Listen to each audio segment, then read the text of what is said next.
Alright, some cracker-ass regalia. I've just had the biggest scientific breakthrough in this juncture, in the most critical juncture of the history of junctures. Now, the question that many have asked in millenniums before us, and many will ask millenniums after us, now, what the future is going to be like. Say, for instance, not the near future, not the future, oh, by goodness, any means in our time. No, not possible. The future in our children's future, sorry, can't say so. But sometime maybe within the next 14 or 15 millenniums, no, whenever it's around the year 20,000 or so, basically what's going to happen is the evolution process is going to significantly change drastically in order to reach its maximum potential. Right now, in the history of man, we are hardwired into the input and output signals of neuroplasticity in the research and development of the chemicals in our brain. We can store infinite data, imagery, wordry, pretty much any kind of data downloadable in the human brain. Now, the best way to explain this is you receive a letter in the mail. That letter comes from point A to point B, point C to D to E to F. By the time it gets through point Z, you know, it's like gone through so many hands and so many people that you would never have imagined it that way. You know, imagine, you know, somebody just dropping it in their mailbox and it just being sent off and picked up in your mailbox. But that's not the case. The case is it gets carried physically through the terrain, over the mountains, across the rivers, over the seas, and through the valleys and the shadows of death and everything else. And then a letter gets dropped off at your house. So, basically, that is what hardwired is. You are physically connected to triangulation. And in the future, what's going to happen is our brains, try to make this look like a brain. Okay, our brains are going to go wireless. Basically, in other words, to explain, I will signify this with common sense dictates, would tell you that your cell phones and computers, if you have a laptop like I have right there, or a cell phone, well, I guess there is no way for me to actually physically show you my phone since I'm recording on it right now. Now, that's just a physical impossibility, so I won't even try to explain that phenomenon in this critical juncture of all junctures in the history of junctures. Now, what's going to happen is we are going to go wireless, as you say, Wi-Fi.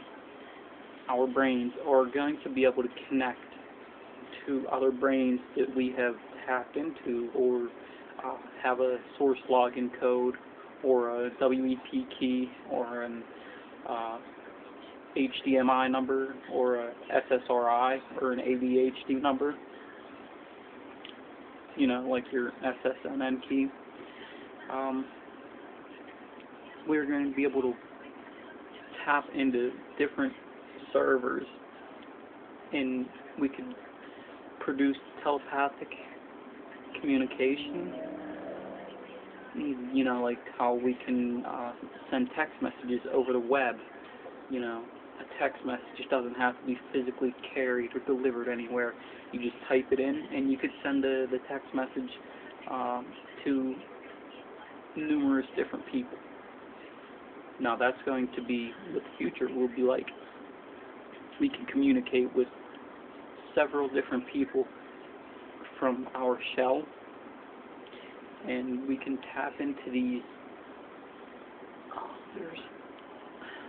There's a hard way to explain what these things are, but basically we have them throughout our whole body, and our body just keeps generating more and more of these, which carries our blood through our body to our brain, and it's almost like a short electrical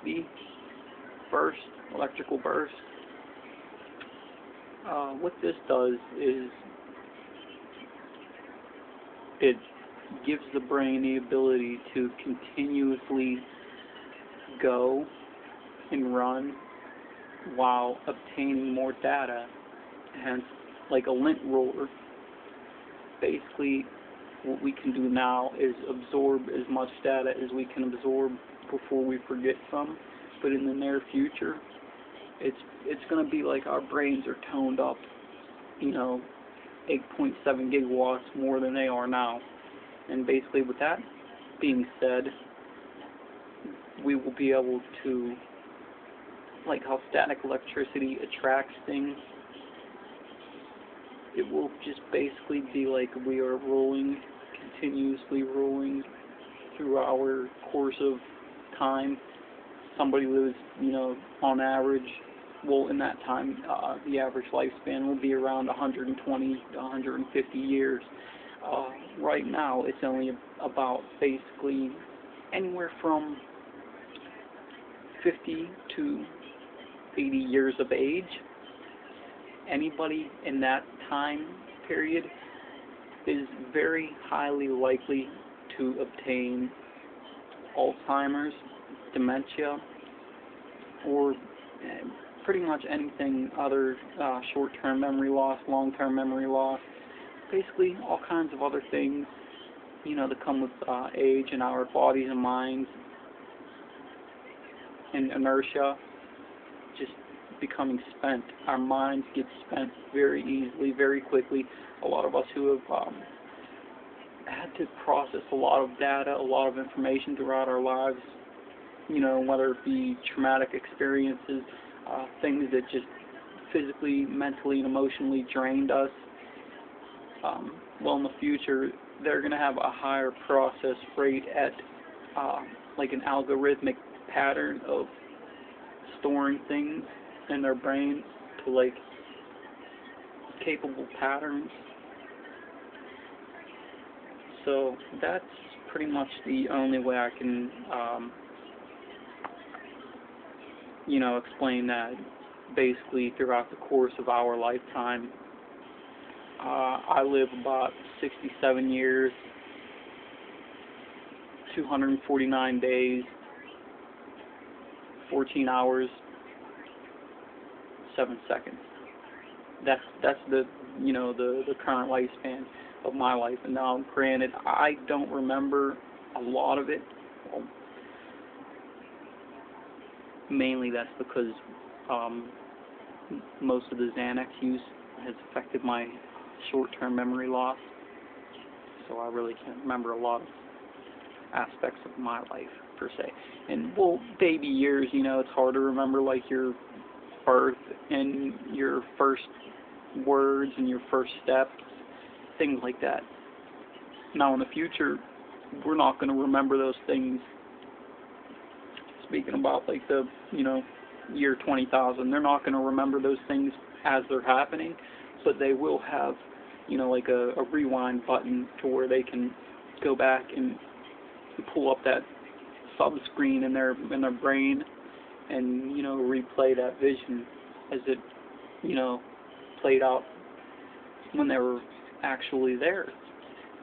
So pretty much like a lint roller that you run down your clothes and it just picks up and absorbs everything. Or like